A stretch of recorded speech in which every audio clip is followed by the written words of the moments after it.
Diabetes is a risk factor for hospitalization and mortality from COVID-19 infection.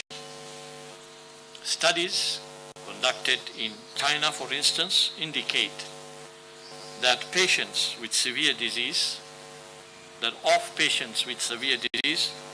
up to 16% had diabetes. Also, diabetics are twice as likely to require intensive care than COVID patients without diabetes.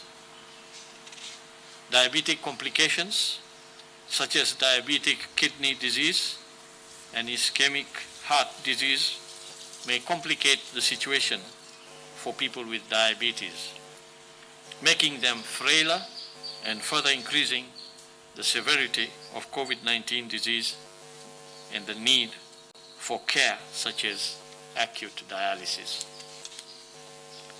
It is not that people with diabetes are more likely to get COVID-19 than the general population.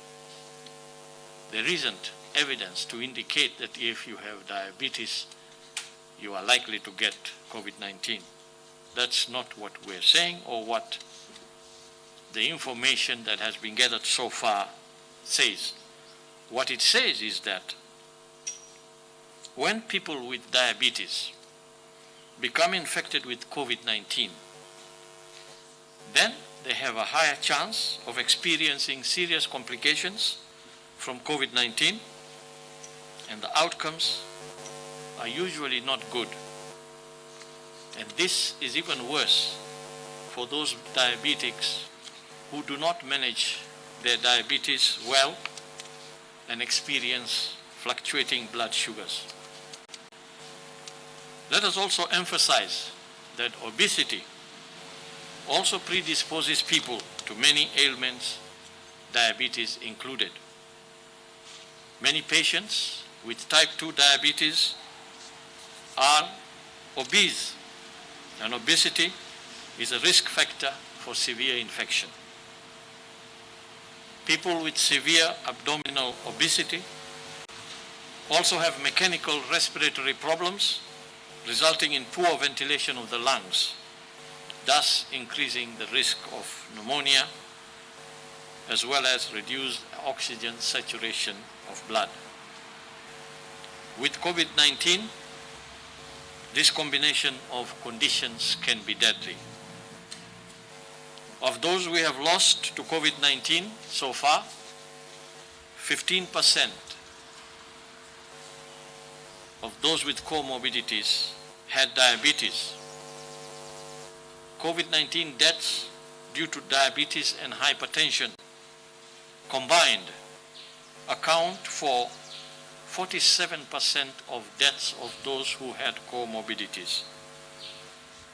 We have over 500,000 Kenyans living with diabetes.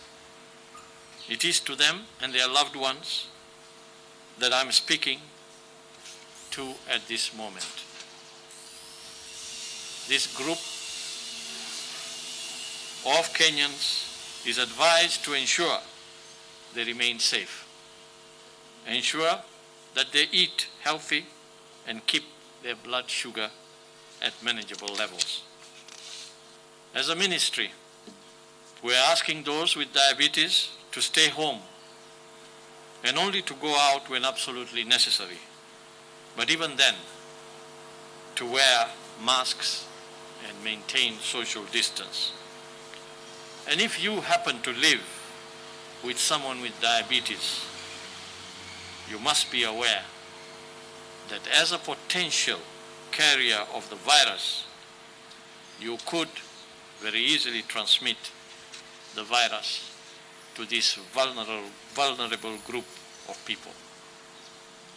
So you must be your brother's keeper and make sure that you observe the containment measures that we have put in place so that you do not spread the virus to any Kenyan. You must ensure you keep high levels of hygiene, sanitize often, wear masks around them, and most importantly, keep your social distance. Let me now turn to our